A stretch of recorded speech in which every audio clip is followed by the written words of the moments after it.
En momentos en que todo el país parece concentrar su atención en la situación que se vive en la frontera con el río Masacre, la realidad es que diversos sectores están manifestando su preocupación por el caudal de las cuencas hidrográficas en nuestro país, las cuales se encuentran en su mayoría sobreexplotadas en una situación que genera un tremendo riesgo medioambiental, así como también de acceso a agua potable. Veamos la historia con Abraham Marmolinos.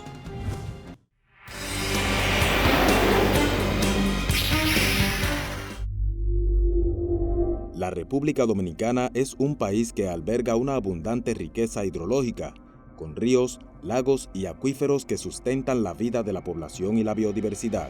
Sin embargo, enfrenta desafíos que amenazan estos recursos vitales.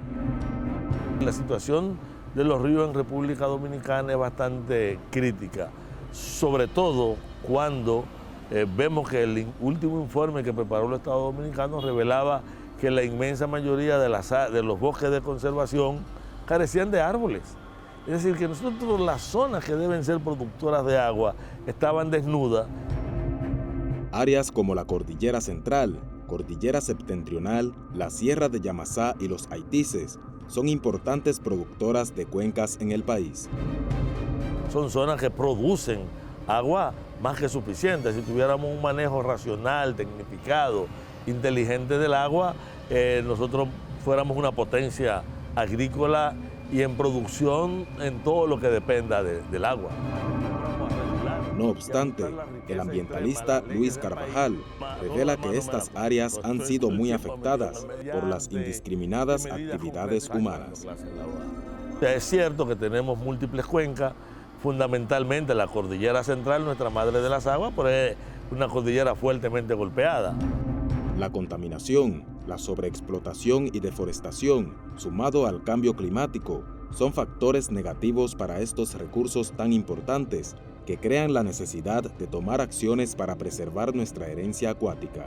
En varios puntos del territorio nacional, principalmente en las regiones norte y sur, se pueden observar afluentes que una vez fueron permanentes y hoy son intermitentes. Se teme que a lo largo del tiempo puedan extinguirse. Un claro ejemplo es el río Nizao, el cual se encuentra visiblemente afectado. Este río no es ni la mitad de lo que era antes.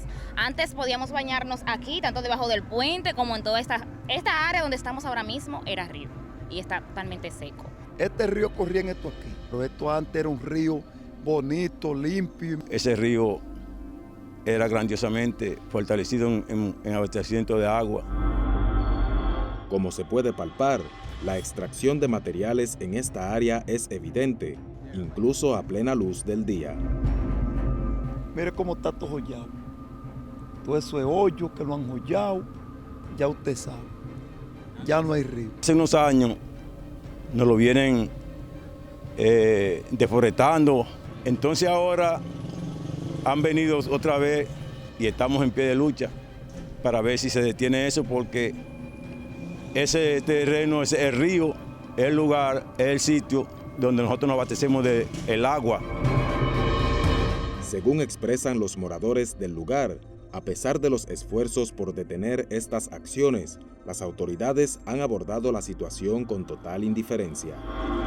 Vienen a veces medio ambiente haciendo parataje, pero es parataje que hacen. Nos hemos quejado y hemos tratado de hablar con ellos, pero no hemos tenido la fuerza porque las autoridades no están dándonos el respaldo que deben para que se detenga. Poco a poco nos vamos quedando sin el agua. Otros cauces que han sido víctimas de los constantes abusos medioambientales son el balneario Mata de Maíz en Polo Barahona, el río Bajabonico en Puerto Plata, el río Tireo en Constanza, entre otros de los cuales solo quedan recuerdos. Las autoridades, todas en todos los gobiernos, suelen responder a la lógica de los intereses y la capacidad que ellos tienen de presionar.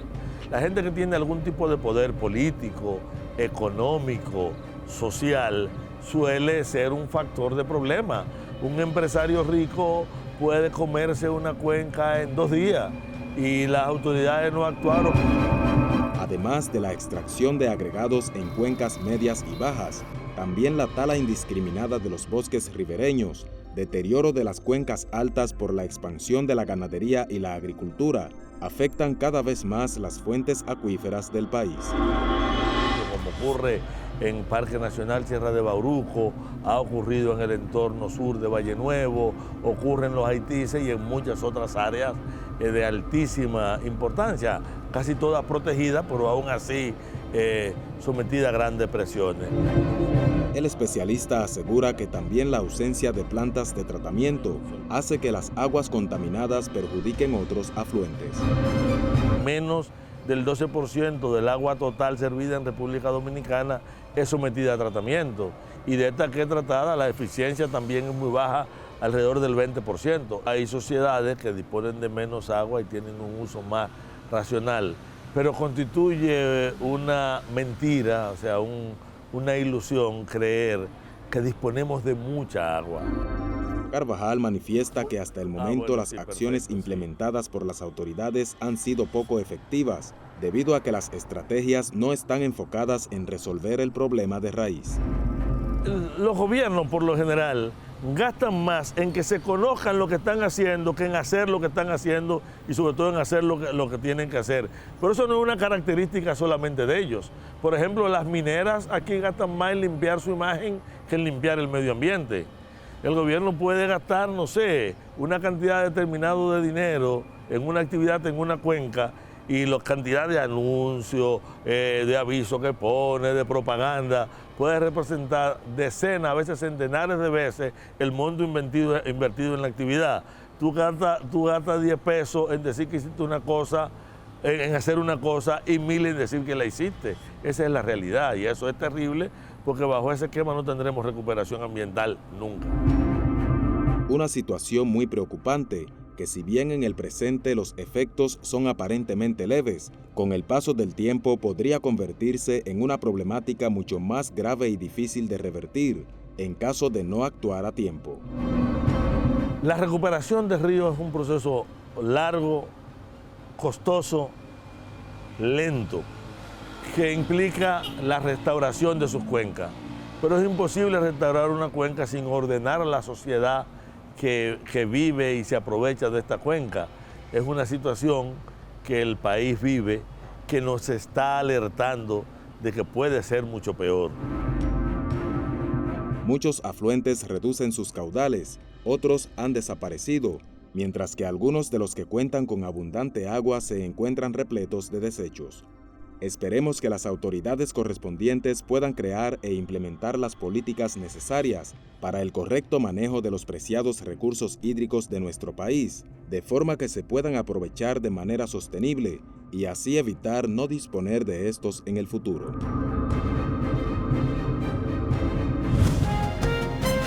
Esperemos que esta situación no siga profundizándose y que las autoridades puedan tener una respuesta mucho más enérgica.